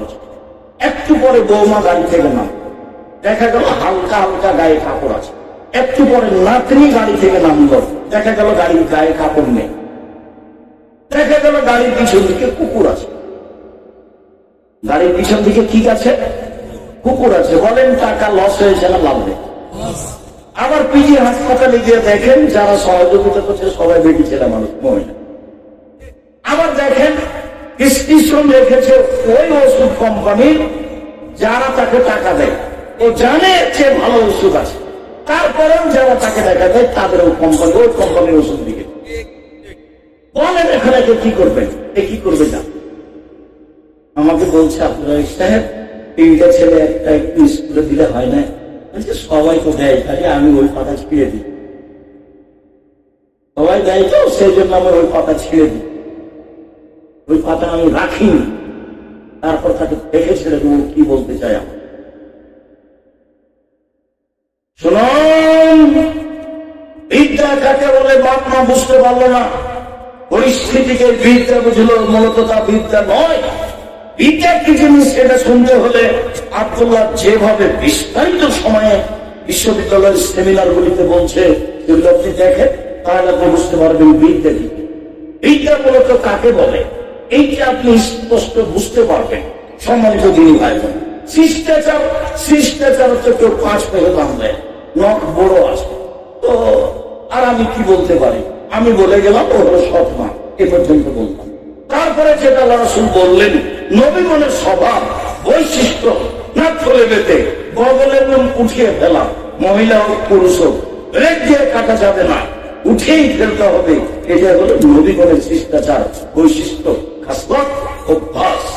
আলা করে আনা নিজের মুখ পরিষ্কার করতে হবে ঊর্ধ্বে টাইম 40 দিন, যেভাবে সহজ যেভাবে সম্ভব, নারী পুরুষ একই রকম। এগুলো হলো নবীগণের অভ্যাস, এগুলো হলো নবীগণের স্বভাব। তারপরে হলো হায়া, লজ্জা। লজ্জা নবীগণের স্বভাব, লজ্জা নবীগণের খাসলত, লজ্জা নবীগণের বৈশিষ্ট্য। সব নবীর একটা কথা ছিল, নবীর একটা বাক্য ছিল, যখন তুমি লজ্জা করবে না তখন তুমি সব পাপ করতে পারো, যখন তুমি লজ্জা করবে না তখন তুমি সব পাপ করতে পারো। আর হায়া ওয়াল ঈমান জামিয়া, লজ্জা এবং ঈমান একসাথে জমা ধরে আছে, লজ্জা এবং ঈমান একসাথে জমা ধরে আছে। এটা রোগটা হবে ও বেলা খাও, একটা উঠে গেলে আর একটা চলে যায়। লজ্জা চলে গেলে ঈমান চলে যায়, ঈমান চলে গেলে লজ্জা চলে যায়। ঈমান যত বেশি হবে পাপ তত কম হবে, ঈমান যত কম হবে পাপ তত বেশি হবে। তাহাজ্জুদ পড়লেও হবে, হজ করলেও হবে, বোরখা পড়লেও হবে। ঈমান দিয়েই পাপ ঠেকানো যায়। লোকে বলে ছেলেটা খুব ভালো, 5 ওয়াক্ত সালাত আদায় করে, হজ করে এসেছে, বাপের টাকা আছে, কিন্তু গোপনে পাপ করে কেউ জানে না, তাহলে বুঝতে হবে ঈমান কম।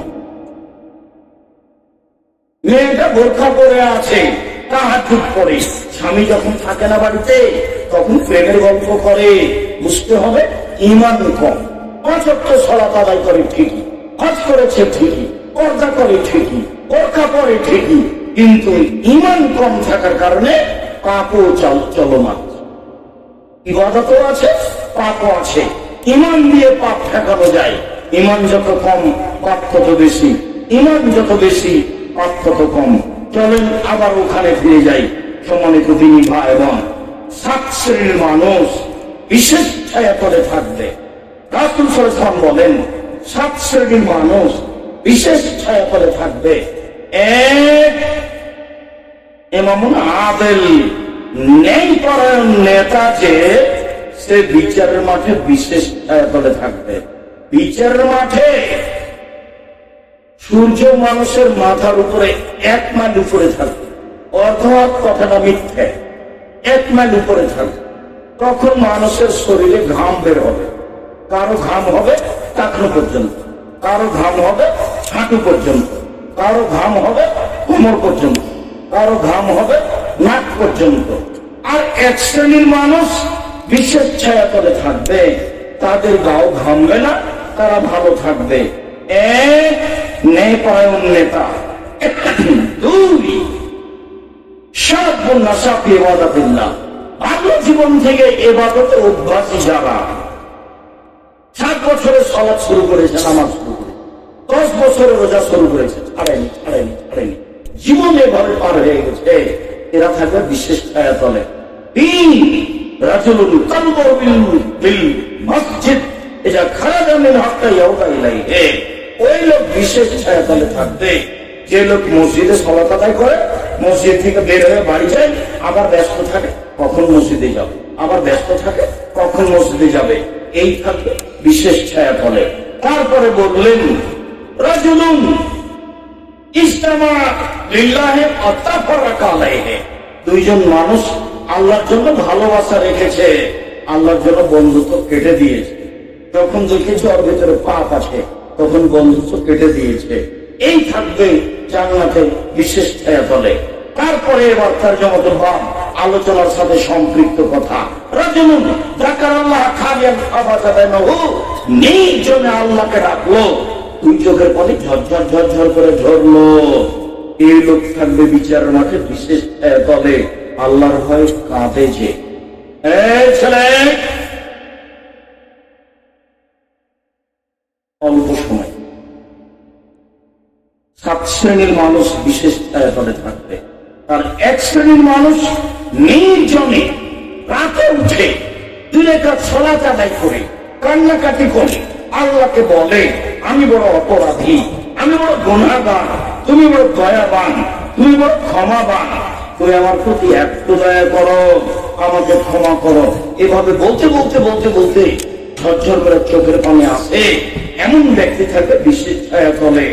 তারপর আল্লাহ রাসূল বললেন রাজুলুন তাফিরাতুন জাফা হাসাবুনা জামালিন, কোন সুন্দরী মহিলা ভালো বংশের জেনার প্রস্তাব দিল, তখন আপনি বললেন ইন্নী আখাফুল্লাহ, আমি আল্লাহকে ভয় করি, আমি তোমার সাথে জেনায় লিপ্ত হতে রাজি নই, এই থাকবে বিশেষ ছায়া তলে।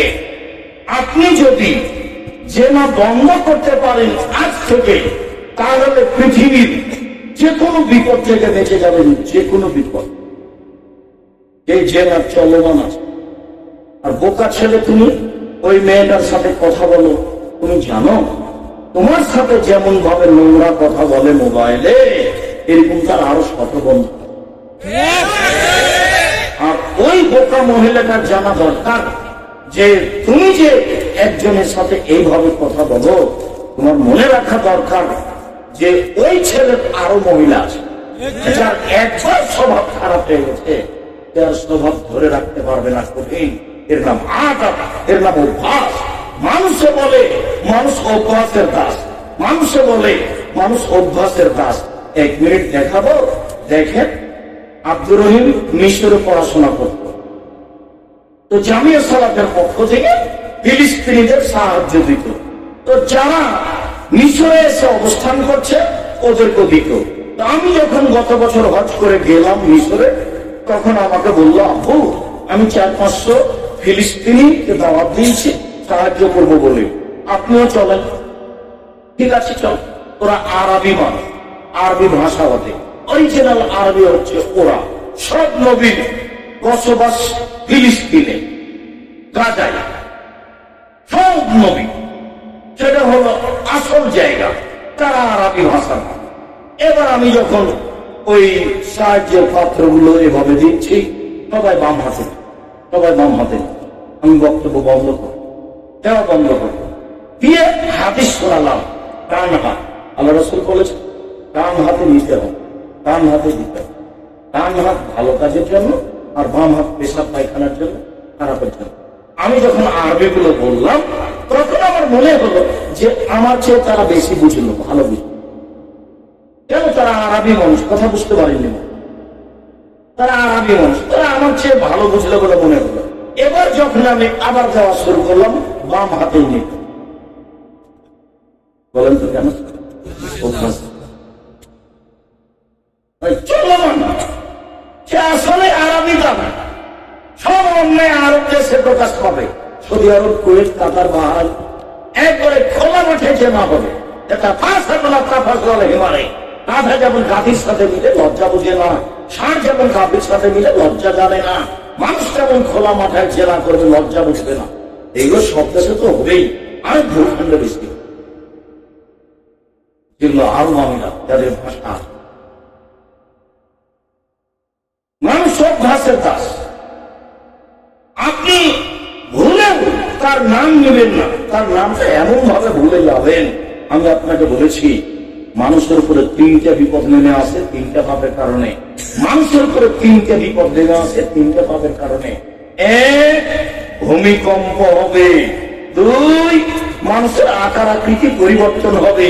সন্ধ্যায় থাকবে মানুষ, সকালে হবে শোর বানর। সন্ধ্যায় থাকবে মানুষ, সকালে হবে শোর বানর। আরেকটা হলো সমস্যা নেমে আসবে, মসজিদে মারামারি, মাদ্রাসাতে মারামারি, রাস্তাঘাটে মারামারি, কে কাকে বলছে, আলো বলো মা, কেউ কাকে মানে না, একজন আরেকজনের কথা মানে না, নির্দ্বিধায় বিরোধিতা করছে, মারামারি লাগিয়ে দিচ্ছে। সমস্যা নেমে আসবে, জমির দাম যা, রেস্টে খরচটা, সব দিক থেকে সমস্যা নেমে আসবে। 1, ভূমিকম্প। 2, আকার আকৃতি পরিবর্তন হবে। কি পরিবর্তন হবে বলেন তো? কি হবে? শুকুর সোর হয়ে যাবে। সন্ধ্যায় থাকবে মানুষ, আর সকালে কি হবে? শুকুর সোর বানর হয়ে যাবে। 3 সমস্যা নেমে আসবে, মনে থাকবে না? মনে 3টে সমস্যা। এবার পাপ 3টে। 1, এটা দাসারেবুল খমরা, মানুষ যখন বিড়ি, তামাক, জর্দা, সিগারেট, গুল, নেশাদার দ্রব্য খাবে তখন 3টে বিপদ নেমে আসবে। 2, জাহারাতি গায়না, মেয়েরা যখন নাচবে, সব মোবাইলে মেয়ে নাচে, সব দোকানে মেয়ে নাচে, প্রায় সব বাড়িতে মেয়ে নাচে, মেয়েরা যখন নাচবে তখন 3টে বিপদ নেমে আসবে। 3, যারা মোবাইল মাঝে, যখন বাদ্যযন্ত্র প্রকাশ পাবে, সব দোকানে বাজনা বাজে, প্রায় সব মোবাইলে বাজনা বাজে, প্রায় সব বাড়িতে বাজনা বাজে, প্রায় সব বাড়িতে বাজনা বাজে, সব মোবাইলে বাজনা বাজে, প্রায় সব দোকানে বাজনা বাজে। যখন এই 3টে পাপ প্রকাশ পাবে তখন 3টে বিপদ নেমে আসবে। পাপ 1, নেশা দ্বারা দ্রব্য পান করবে মানুষ। পাপ 2, মেয়েরা যখন নাচবে। পাপ 3, বাদ্যযন্ত্র যখন প্রকাশ পাবে। এই 3টে পাপ আর ওই 3টে বিপদ রাসূল সাল্লাল্লাহু আলাইহি ওয়াসাল্লাম দুঃখ করে বলেছেন। তারপরে আল্লাহ রাসূল বললেন, ডান হাতে দান করলো, বাম হাত জানতে পারলো না, মানে গোপনে দান করলো, এই লোকটা বিশেষ ছায়াতলে থাকবে। বলছিলাম ইবনে আব্বাস রাদিয়াল্লাহু তাআলা আনহু বলেন, রাসূল সাল্লাল্লাহু আলাইহি ওয়াসাল্লাম বলেছেন, 2 শ্রেণীর মানুষ জান্নাতে যাবে, ওরা জাহান্নামে যাবে না। 1, আল্লাহর ভয়ে কাঁদে যে। 2, আল্লাহর রাস্তায় পাহারা দেয় যে, এরা জান্নাতে যাবে, যাবেই যাবে। সালাসাতুন লা তারাহুম আয়ুন, 3 শ্রেণীর মানুষ জাহান্নাম দেখবে না। 3 শ্রেণীর মানুষের চক্ষু জাহান্নাম দেখবে না, ওরা জান্নাতে যাবেই যাবে। 1, বাকাতুন খাসিয়াতিল্লাহ, যে আল্লাহর ভয়ে কাঁদে ও জান্নাতে যাবেই। 2, হারাসাত ফি সাবিলিল্লাহ, যে আল্লাহর রাস্তায় পাহারা দেয় সে জান্নাতে যাবেই। 3, গাজাকান মাহারিল্লাহ, বেগানা নারীকে দেখে চক্ষু নিচু করে যে, সে জান্নাতে যাবেই। এবার যে আপনি হাই স্কুলের হেডমাস্টার, গার্লস স্কুলের, আপনার তো চোখ ভালো দেখে কোন মেয়ে কেমন,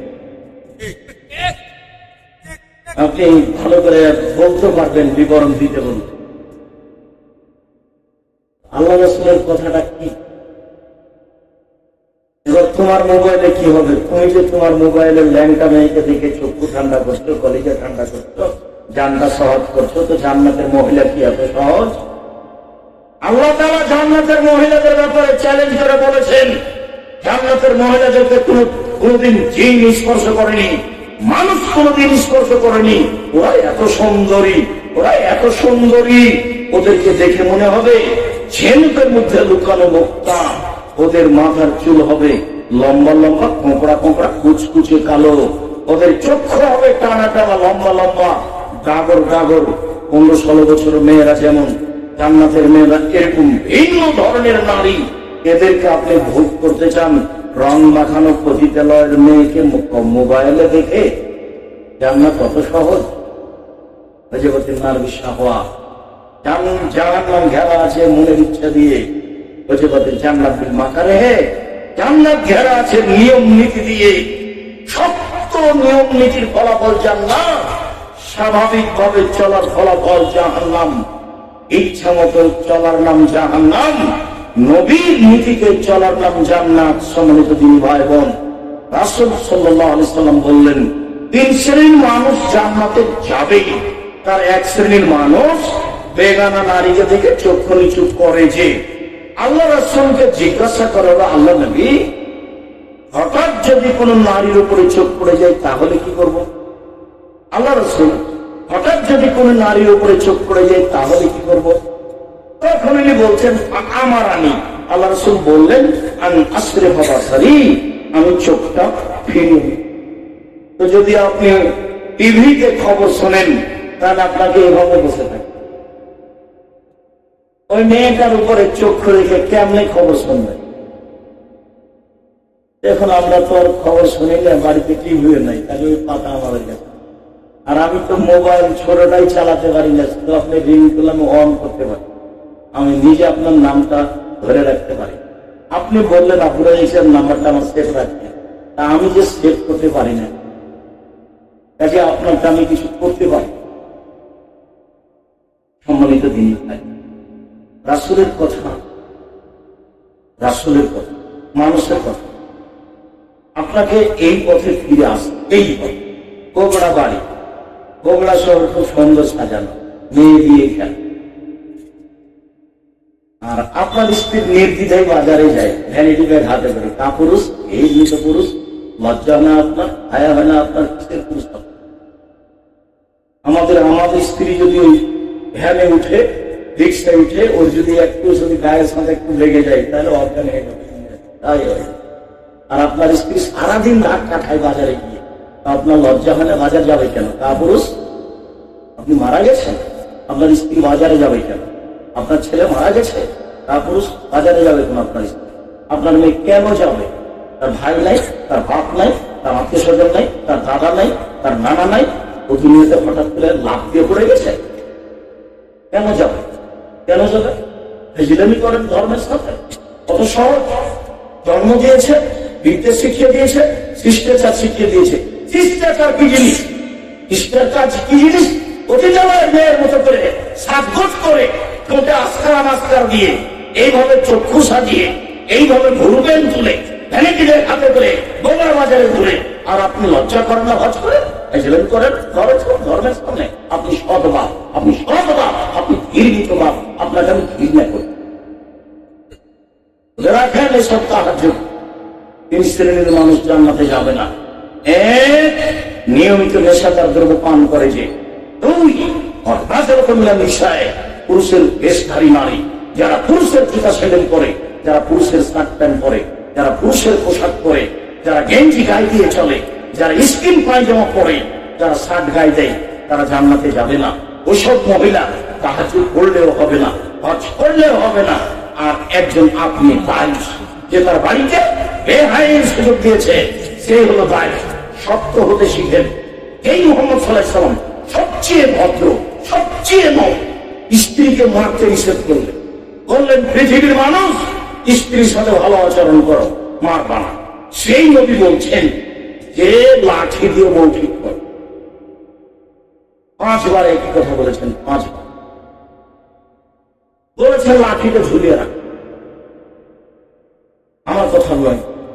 বলেছেন পরিবার থেকে লাঠি উঠিয়ে নিও না, সময় লাগতে পারে।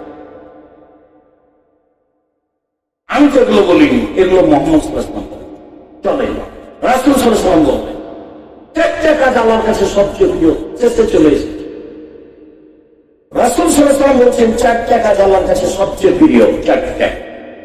1, কাতরাতু দুমুইন মিন খাসিয়াতিল্লাহ, আল্লাহর ভয়ে 1 ফোঁটা চোখের পানি। এইটা আল্লাহর কাছে যত প্রিয়, পৃথিবীর কোনো কিছু আল্লাহর কাছে তত প্রিয় নয়। 10 লক্ষ টাকা খরচ করে হজ করা কাজটি আল্লাহর কাছে যত প্রিয়, চোখের 1 ফোঁটা পানি আল্লাহর কাছে তার চেয়ে লক্ষ গুণ বেশি প্রিয়। রমাদান মাসে সিয়াম ব্যতিক্রম ইবাদত, এই ইবাদত আল্লাহর কাছে যত প্রিয়, 1 ফোঁটা চোখের পানি আল্লাহর কাছে তার চেয়ে 1000 গুণ বেশি প্রিয়। সালাত ভিন্ন ধরনের ইবাদত, সালাত কারোর সাথে মিল রাখে না। ব্যতিক্রম এবাদত একটা সলা, একেবারেই ব্যতিক্রম। কোন নিয়ম কানুন বুঝে না, কোন সমস্যা বুঝে না। সলাত আদায় করতে হবে, অজু করে করতে হবে, পানি নেই তো তাই এমন করে করো, মাটি নেই এমনিতেই করো। কেবলার দিকে মুখ করে পড়তে হয়, কেবলা বোঝা যায় না এমনিতেই করো। দাঁড়িয়ে পড়তে হয়, দাঁড়িয়ে থাকা যায় না, বসে পড়ো, বসে থাকা যায় না, শুয়ে পড়ো। পরিষ্কার কাপড় পরে নামাজ পড়তে হবে, পরিষ্কার কাপড় নেই তো যাতে পায়খানা লেগে আসে সেটাই করে পড়ো। পায়খানা লাগা না লাগা খুব কাপড়ই নেই, উলঙ্গ হয়ে পড়ো। অবাক এবাদত। জাকাতে এমন নয়, জাকাত আপনি 10 দিন আগে দিয়ে দিতে পারেন, 10 দিন পরে দিতে পারেন, এইরকম এবাদত জাকাত। হজ এরকম নয়, এবছর করলেন না সামনে বার করে সমস্যা। সিয়াম রোজা আপনি অসুস্থ করে করিয়ে দেখেন কিছু মানে। সলাৎ একেবারেই ভিন্ন ধরনের এবাদত, কোনো কিছুই মানে, কোনো কিছুই মানে। এরপরেও সলাৎ এবাদত আল্লাহর কাছে যত প্রিয়, এক ফোঁটা চোখের পানি আল্লাহর কাছে তার চেয়ে হাজারো গুণ বেশি।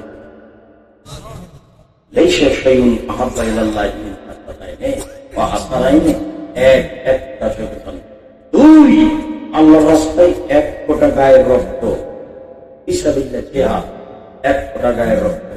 3 যুদ্ধে নেমে ফেটে যাওয়া দাগ চিহ্ন, 3 নম্বর। এইটা যত প্রিয়, অন্য কিছু তত প্রিয় নয়। 4 ইবাদত করতে করতে কপালের দাগ, হাঁটুর দাগ, পায়ের টাকনুর দাগ, এই দাগ আল্লাহর কাছে যত প্রিয়, পৃথিবীর কোনো কিছু আল্লাহর কাছে তত প্রিয় নয়।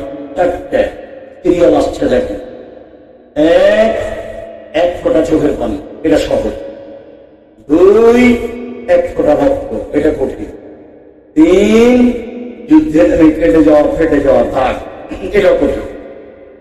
4 ইবাদত করতে করতে টাকনুতে, হাঁটুতে, কপালে দাগ, এটা কঠিন। একটা নিজের আয়ত্তের ভিতরে না। 1 নম্বরটা আছে এক ফোঁটা চোখ। রাসূল সাল্লাল্লাহু আলাইহি ওয়াসাল্লাম বলছেন, আল্লাহর কাছে চাওয়া কাজটা সবচেয়ে প্রিয়, সবচেয়ে প্রিয়। মানুষের স্বভাব আর আল্লাহর গতি এক নয়। এইটা কোলার বাড়িতে ধনী মানুষ, আমার ছেলের হাত ভেঙে গেছে, আমি বললাম ভাইজান আমার ছেলের হঠাৎ করে হাত ভেঙে গেছে, ভাইজান আমাকে 10,000 টাকা কর্জ দেন। তো এখন তো টাকা নাই রে, আজকে দেখে একটু পরে আসে, আপনি তো খুব ভালো মানুষ, স্বভাব দেন, আমি আসবো। তখন 10,000 টাকা দিয়েছি বিকালে। পরের দিন আবার গেছি, 10,000 টাকা দিবেন ভাইজান, এরকম ভাবে আর একটা ঘটনা ঘটে, তোর জন্য কি টাকা বা নাই নাকি? এটা হলো মানুষের স্বভাব। আর আল্লাহর গতিবিধি হলো যতবার বলবেন তত খুশি। আমাকে একটা ভ্যানের ব্যবস্থা করে দেন, ঠিক আছে? আমাকে বগুড়া শহরে একটু জমির ব্যবস্থা করে দেন। 10 বার বল, 100 বার বল, যতবার বল, যত বলবেন তত খুশি, যত বলবেন তত খুশি। বলবেন না তখন মুখ খান নাই, বলো না। আল্লাহ মেসারিটা একটা বলে, যে চায় না তার উপরে রাগান্বিত করে, যে চায় না তার উপরে রাগান্বিত করে। মুখ খান নাই, একটু বলতে পারো না যে আল্লাহ আমাকে দাও? হাত খান উঠে বলতে পারো না যে আল্লাহ আমাকে দাও? মুখ খান তো এই জন্য দিই, হাত খান তো এই জন্য দিই, বলো আমাকে, বলো না কেন? না বললে অসন্তুষ্ট, বললেই মানুষের স্বভাব। পরের দিন যদি জানে তাহলে কি বলবে? একটা কাজ চালাচ্ছে নাকি তোর জন্য টাকা বানায়। আর এখানে যত বলবেন তত খুশি, যত বলবেন তত খুশি। সম্মানিত দিনী ভাই বোন, তো ইবাদত করতে করতে দান এইটা, তারপরে চাওয়া কাজটা খুব প্রিয়। এইবার রাতে উঠে সুন্দর করে 2 রাকাত ওযু করে 2 রাকাত সালাত আদায় করে হাত তুলে চোখের পানি ঝরিয়ে চাইলেন, এটা হলো সবচেয়ে সুন্দর। হাতটা এইভাবে থাকবে মানে দেন, হাতটা এইভাবে থাকবে মানে এখনই দেন। সম্মানিত দিনী ভাই বোন, আমি আলোচনা শেষে আপনাদেরকে বলছি যে আল্লাহ ভিতরে নিয়ে আসেন, নইলে পরকাল টিকবে না। জীবনে বেঁচে থাকা মিছামিছি হবে, এমনি পরিবারের উপরে খুব শক্ত হন, স্ত্রী ছেলে মেয়ের উপরে খুব শক্ত হন, একবারে শক্ত। 5 ওয়াক্ত সালাত নেই, গিয়ে সালাত আদায় করাতে হবে। চাল চলন, অভ্যাস, আদব, খাসরত আপনাকে বাধ্য করতে হবে। যদি না শিখতে পারেন খাসলত, একটা বই পাওয়া যায় আদর্শ পুরুষ, আদর্শ পরিবার, আব্দুল রাজ্জাক বিন ইউসুফ, আপনার জন্য লিখেছে। জানি না আপনার বাড়িতে আসে কিনা। হিংসা করিয়ে নিন, আব্দুল রাজ্জাক বিন ইউসুফের হিংসা করে কিছু হবে না, এক পয়সা লাভ, তাহলে হিংসাই হলো। মনের ভিতরে দুর্বলতা নিয়ে আসতেন না। আপনার পাতা আমি পড়ি না, আমার জীবনে আমি পিছন দিকে দেখি না কে আসে, আপনার পাতায় আমি পড়ি না। অযথা আপনি মনটাতে কষ্ট নিয়ে বসে আছেন। আদর্শ পরিবার বই পড়েন, তাহলে বুঝতে পারবেন ছেলে মেয়েকে কি শিষ্টাচার দিতে হবে।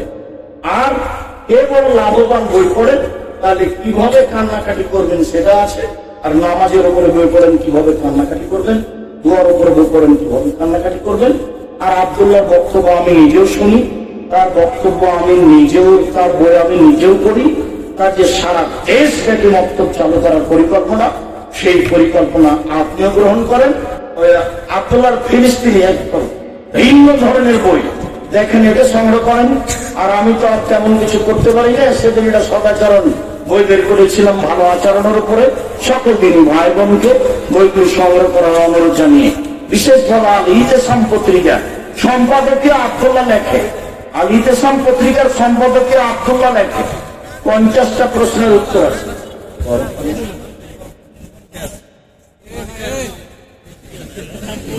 সকল দিনই ভাই বোনকে বিষয়গুলি বুঝে মানার অনুরোধ জানাচ্ছি।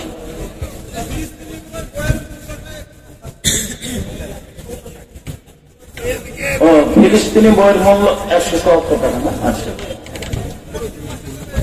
ডান দিকে আমার হাতে ডান দিকে বই আছে, আপনার সামনে মুখে বামে। সুর দিয়ে বক্তব্য দিতে বলবেন, সুর দিয়ে বক্তব্য করা তো আমরা চাই দেখি না।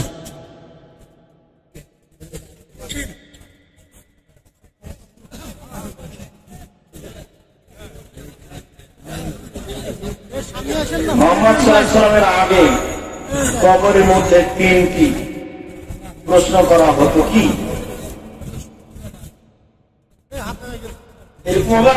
খাস কিছু করে বিবরণে সবার জন্যই হবে। মানুষকে টাকা ধার দেওয়ার কি সব, কি সব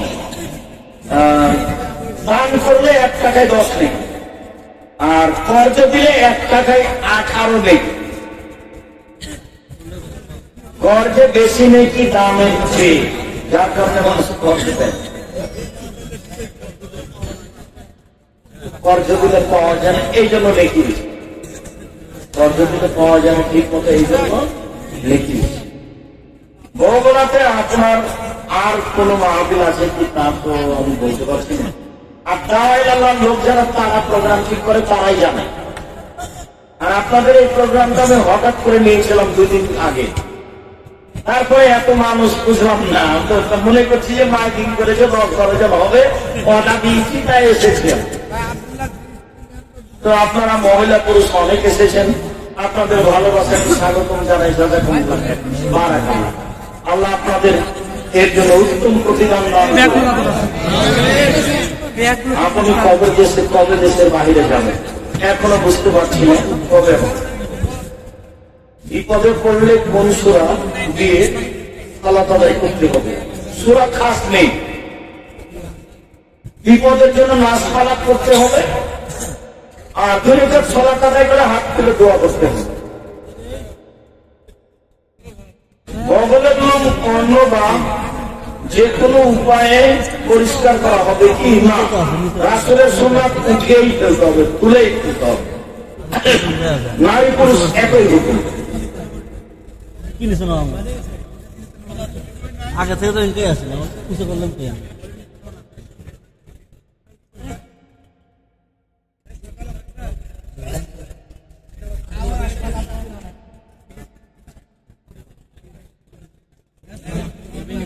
ঈদগাহ মাঠে কবরস্থান থাকলে ঈদের নামাজ হবে কি না? হবে না। মানুষ মারা গেলে কি বলতে হয়? কি বলতে হয়? এটাই অন্য না, এটাই মৃত ব্যক্তিকে দাফনের সময় পুরো শরীর কেবলা থেকে রাখতে হবে কি? জি, একবারে পুরো কাজ করতে হবে, রান্নাটা কবরের কলের সাথে লাগিয়ে দিতে। মৃত ব্যক্তির নামে মানুষকে খাওয়ানো যাবে কি যাবে না? বিধান কমান এত ঠিক আছে। আমার স্বামী নামাজ পড়ে কিন্তু নেশাগ্রস্ত, আপনি বুঝাতে থাকেন, অনুরোধ করেন, বুঝান, দেখা যায় কত বুঝান, আল্লাহর ভয় দেন। স্বাধীনতা দিবসে মঞ্চ নাটক হয়, মঞ্চ নাটক হয় এই এলাকায়, এ বিষয়ে কিছু বলবেন? হ্যাঁ, কি বলবো, এই যত ছেলে এখানে অংশগ্রহণ করে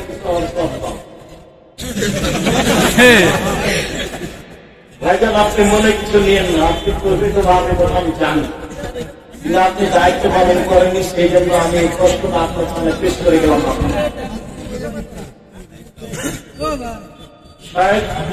মহিষ কুরবানি দেওয়া যাবে? যাবে।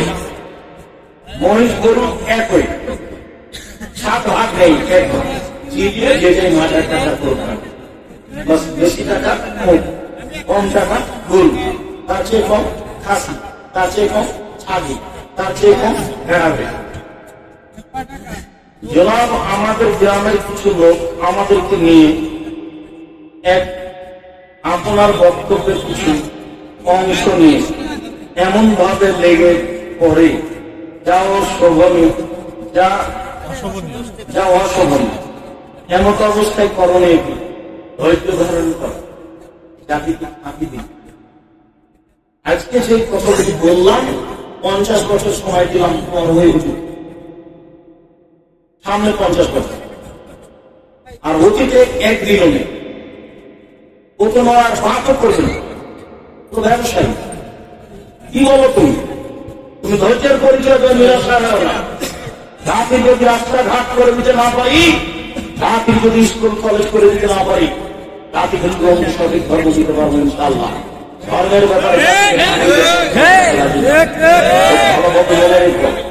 ধৈর্যের পরিচয় দিয়ে স্বাধীনতা দিবস পালন করা সেরে আমি দিন ধর্ম মেনে চলি, কিন্তু আমার স্ত্রী আমার সাথে খারাপ আচরণ করে। ধৈর্যের পরিচয় দেন, বিধান যদি না হয় তালাক দিয়ে। মানুষের দৈনন্দিনের কাজকর্ম কি তার ভাগ্য লিখা? সাবধান থাকবেন যেন না হয়। কোরআনে মাজিদ হিফজ করার পর ভুলে গেলে পাপ হবে কি? না, পাপ হবে না, নেকি থেকে বঞ্চিত।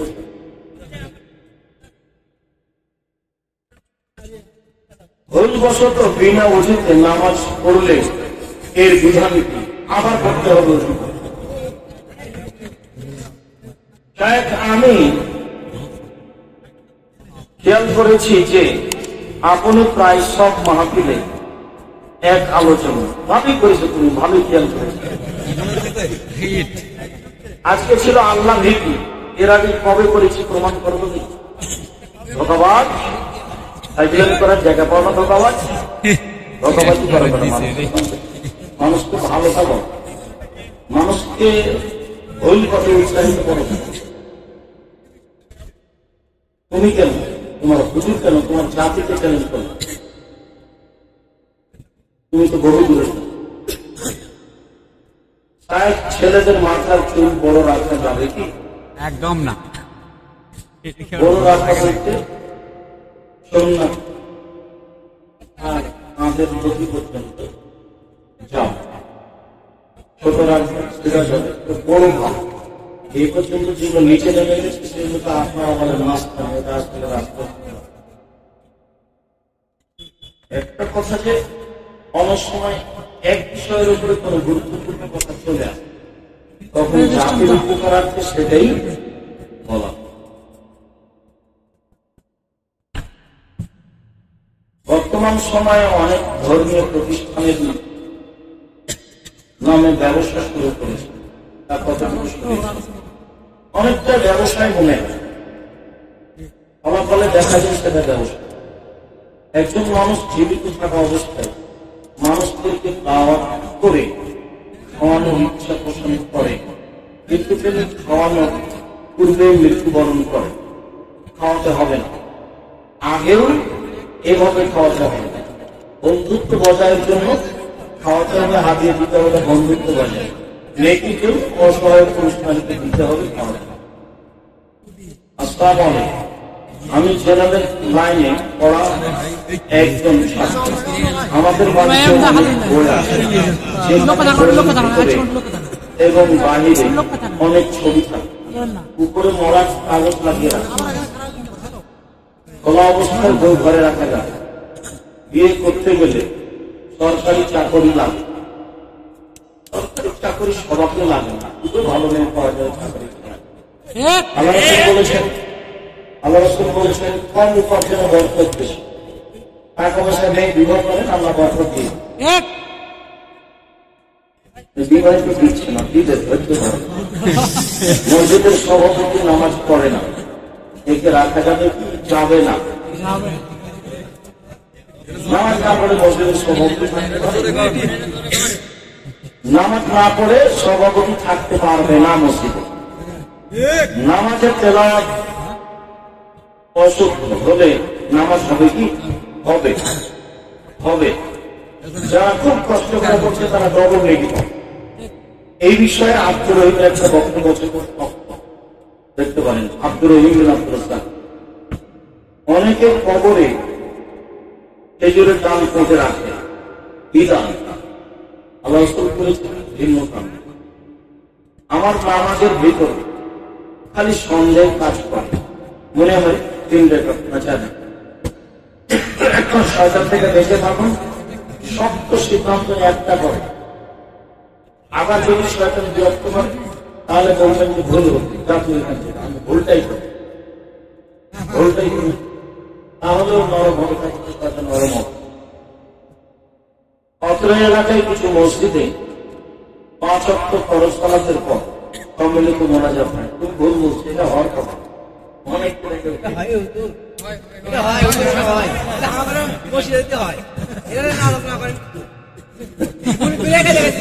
নামাজের পরে সবাই মিলে হাত তুলে দোয়া করে, গোনায়ের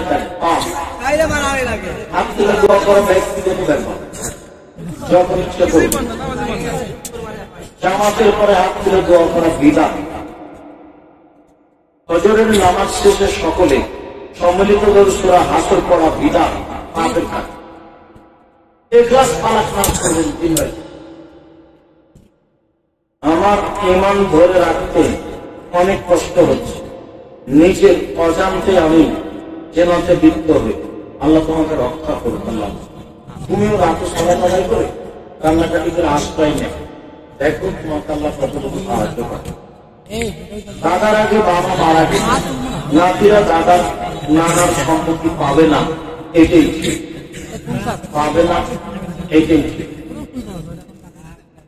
মাজার পূজারীদের সালাম দেওয়া যাবে কি? না।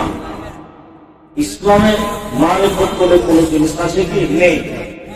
মারেফত বলে কোন জিনিস নেই। তারা বলছে তারা ইসলাম থেকে বেড়ে মোক্তাদের অন্তর্ভুক্ত। মাজারে যারা গান বাজনা করে তাদের ব্যাপারে শুরু করা ধর্ম শুরু হয়েছে। মুসলমানদের মধ্যে এত ভাগ কেন? যারা যত কাছাকাছি হবে তাদের মধ্যে তত ভাগ হবে। শয়তান সেখানে বেশি কাজ করে। ইহুদিদের কাছে শয়তানের কোনো কাজ নেই, খ্রিস্টানদের কাছে শয়তানের কোনো কাজ নেই, হিন্দুদের কাছে কোনো কাজ নেই, যারা সিয়া কাটানি ওদের কাছে শয়তানের কোনো কাজ নেই, যারা ভালো প্রভাবিত করছে ওদের কাছে শয়তানের। একামত ভুল হলে বা সহি না হলে সলাপ কিছু হবে, কিছু হবে না, সলাপ হবে, সমস্যা। মহিলাদের হাইড অবস্থায় মুখস্থ বা মোবাইলে কোরআন তেলাওয়াত করা যাবে কি? মহিলারা হাইড অবস্থায় কোরআন ধরে পড়বে, বিস্তারিত বলা আছে সলাপের উপরে করে। দেখেন আপনার কমান এত না, এগুলো আজকের শেষ করলাম। অত্র এলাকা হতে কিছুটা দূরে আনাকি মাঝহাবপন্থী ভাই তাদের ভ্রান্ত আকিদা ও আমল সম্পর্কে বলতে অনুরোধ। এখনই কোনো পরিবেশ নেই, দেরিতে ইফতার করা যাবে না, ওই নীতি ইহুদিদের। দাঁড়িয়ে নবী সালামের কোন বিধান আরাম। 10 পায়ের সাথে পা লাগাতেই নবীর আদেশ। শুকরিয়া, জাযাকুমুল্লাহ। আল্লাহ আমাদের যারা মারা গেছে তাদের কবর মাফ করুন।